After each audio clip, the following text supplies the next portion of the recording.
Hello everybody, welcome to the video. This is going to be the second take of this video. I just did an 18.5 minute long video to have no audio because I updated my computer and apparently all my inputs went out because I couldn't tell you. This shit is stupid.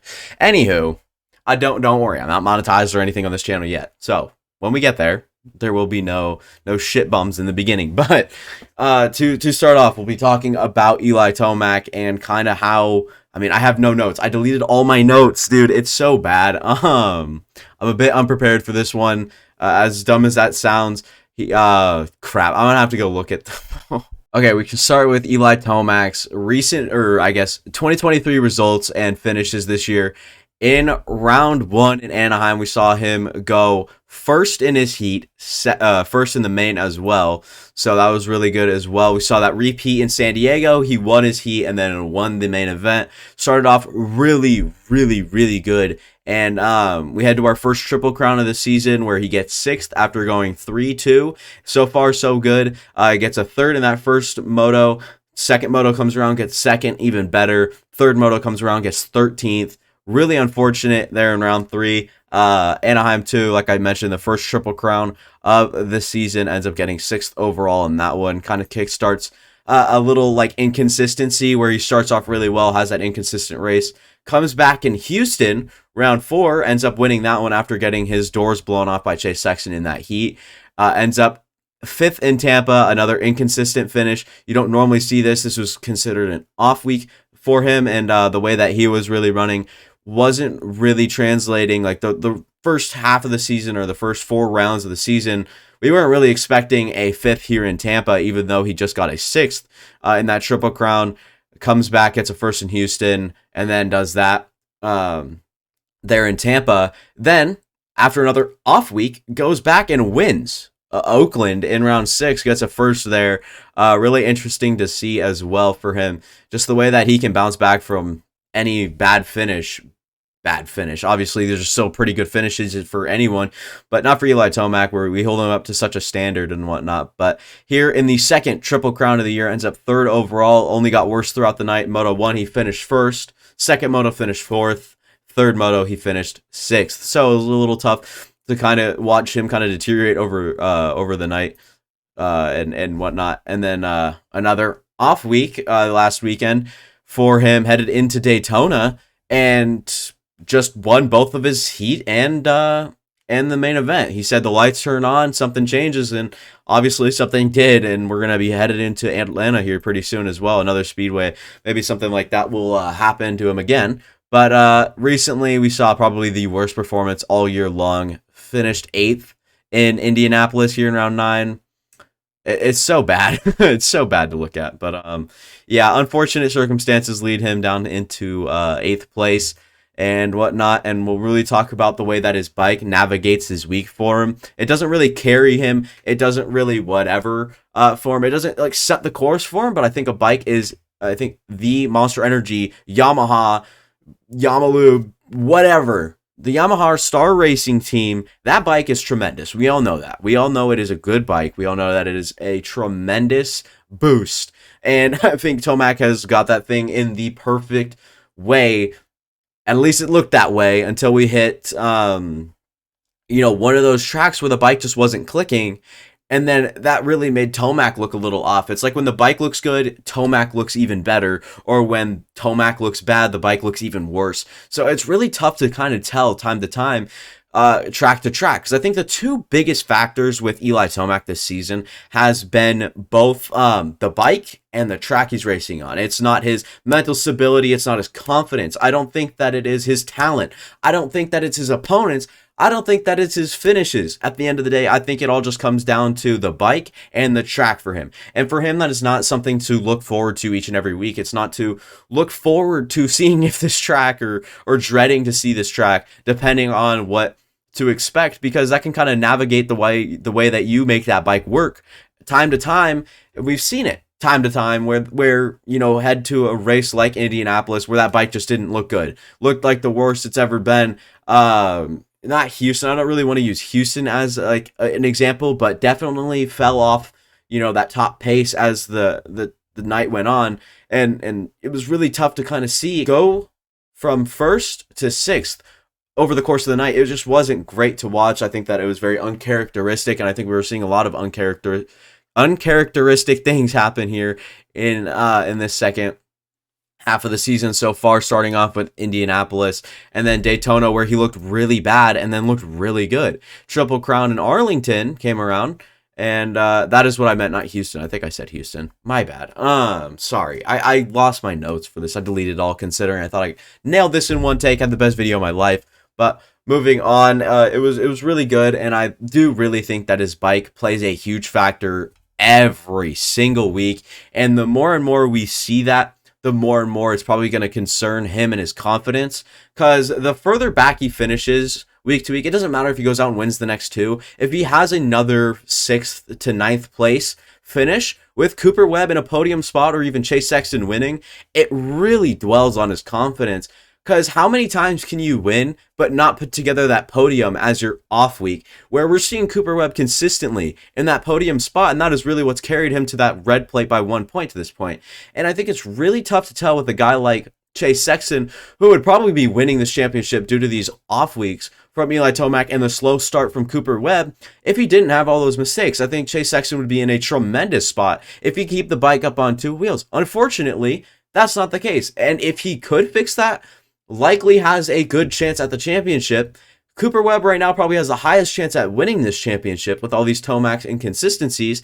Headed into a few more tracks into this last half of the season here. Who knows? We might see Tomac excel, but we might also see a few tracks where it's like, uh-oh, this might not work out for him. And then also, I think big ceiling-wise, I think Chase Sexton has the most speed. And then if he could fix whatever's going on, where he can't stay up on 2 wheels all main event long, is where we could see him kind of like really, really carry in some momentum week to week, and then eventually start winning, 3 back-to-back. And I think that would be tremendous towards the championship hopes. Even headed into motocross, that'd be a huge confidence booster for a young guy like Chase Sexton. I think a lot of it right now is dwelling on himself, and I think a lot of it is up there in his head at this point. But we have seen some mental errors, but we've also seen some physical errors with his bike and whatnot. So it's really, really, really difficult to tell how this last, 7 or 8 rounds are going to translate, because of how this first half has really gone. I guess we're a little bit past halfway, but how this first little bit of the season has gone, I think all 3 of these guys have tremendous shots at it. But I think if I were to put my money on anyone right now, I think Cooper Webb has the highest chance. I think that Chase Sexton has the most speed, and I think that is very easy to say. I don't think that's bold at all. I think he has the most speed, and if he can stay up on 2 wheels, he'd be close to unstoppable, and he'd be in a great place right now. But Eli Tomac also goes down 1 point in the championship, lights a fire under his ass. Cannot wait to see how he kind of responds, because after an off week, being down 1 point in the championship, this should be a fun week or weekend to see how you kind of, like I said, responds and just kind of how it rolls around. Because, I mean, we look at the future of this sport, and a lot of it doesn't involve Eli Tomac 2 to 3 years down the road. We're going to see old guys like Eli Tomac, Justin Barcia, Jason Anderson, Ken Roxon, all of them retired or close or washed up. And I think that kind of translates into this and plays into the hand of this younger generation. Chase Sexton, Cooper Webb, I guess I can say, is in the younger generation. I know he's still pretty old. I'd guess 26 or 7 if I were guessing age here. Or he could even be 28. No, there's no way he's 28. Ken Roxon's 28. But what I'm trying to say is it's going to open up a lot of opportunities if Eli Tomac goes out and kind of just retires after the season. But something I do want to talk about is the course of this season with Eli Tomac. If he continues to have these inconsistencies, is that momentum going to carry into, and is that inconsistency in finishes going to carry into motocross? Or is motocross going to be a complete refresh? We're going to see a great first half of the season, things kind of get shaky and inconsistent down the road.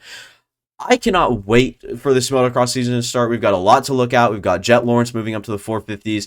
We've got Tomac kind of looking out for, the younger bit of the sport here as well. He's going to kind of dictate where these guys' opportunities can come from.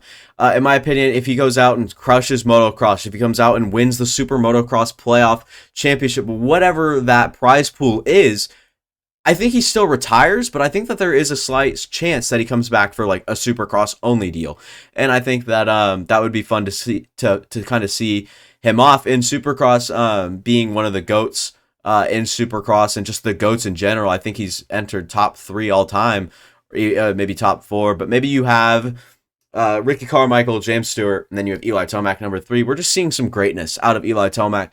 And I think that really comes with how long he's been racing, and I think that translates to his age, and I think that translates to his inconsistencies recently. I think it all plays in a massive circle right now is what we're seeing between bike, track, age, competitors. I think we're seeing a ginormous circle right now. I can't wait to see the future of the sport. I can't wait to see how all of this can translate to the future and whatnot. And I'll briefly hit on, Tomac and the way that he will probably, reset during motocross and look really good. But to be on that top step each and every week, or to be even a competitor for that top step each and every week, we know the work that these guys are putting in is completely absurd, not humane, and it is not sustainable till the age of 30 or 31. But guess what? Eli Tomac has showed us it's possible.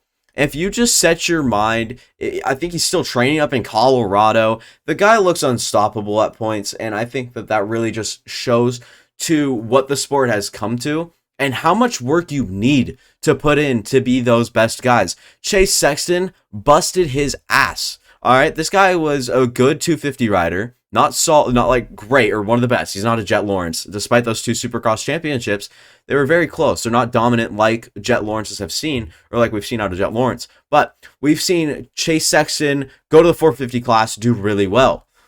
Get an injury, come back, work his ass off to come back, and then do really well. And then he gets even better. And then he has another injury. And then he comes back, works his ass off harder than he ever has, comes out, and this past year, motocross and so far during the Supercross track, or the season, incredible top-end talent we're seeing out of Chase Sexton. He looks like the fastest, but we can't say that because he's going to have to work at that pace on the human body. That is going to be such a toll, depending if you like it or not, no matter what. That is such a toll on the human body to contend for, say, 5 years down the road. Chase Sexton is still up there every week, the fastest guy. That is just natural talent, because the way that it works, we've seen Cooper Webb comes out, he looks like tip top shape, bike looks great, everything looks great, stars are aligning, wins a championship or 2, and then comes out and has these down years. It could be the bike, it could be fitness, it could be he's on his own training regimen, it could be whatever it is. But to be up there for the win, have the top end speed and finishes every week, year round, no matter what, that is going to be the toughest thing to hold and sustain through the course of a young career. And I think that we're seeing a guy like Chase Sexton who rose a little bit early, rose to the occasion.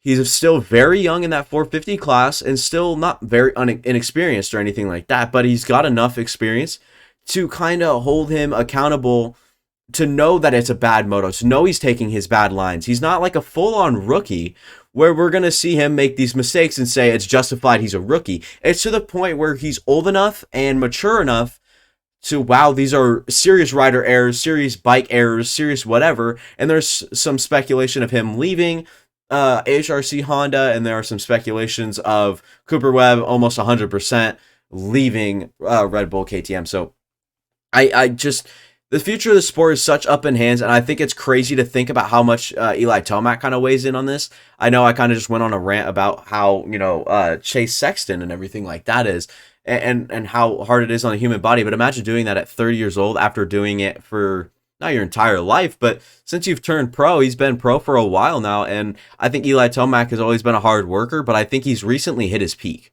I think that these last, since the second he stepped on Star Yamaha, Supercross, motocross, all-around performance was at a probably absolute highest. And I think that came with huge amounts of work and drive and grit and whatever it was, and that probably bounced off of his opponents, and I think that the opponents get a lot of that from Eli Tomac. So with Eli Tomac being gone, does that pace drop a little bit, or does Jett Lawrence raise it, and does Chase Sexton continue to, you know, grind and work at it every day and try to get it going for the next decade? Yeah, I don't know. It's so hard to tell. Can't wait for the motocross season to come around. There's a lot to go around. I think there's a lot more to this video that I could have added, but unfortunately I lost my notes, and I probably should have thought about it more on, but it is what it is. It's a fun video. It's a great video in my opinion. I think that I enjoy talking like this. I enjoy expressing, you know, the way that I feel about the sport. You guys can leave your comments down below. You guys can leave some video ideas down below as well. That's kind of where I got this one, is off of the most recent Moto In-Depth Monday. You guys wouldn't mind, go check that out for sure. But that'll be all for me. Thank you guys for watching. I do appreciate you guys plenty. And yeah, that'll be all for me. See you guys.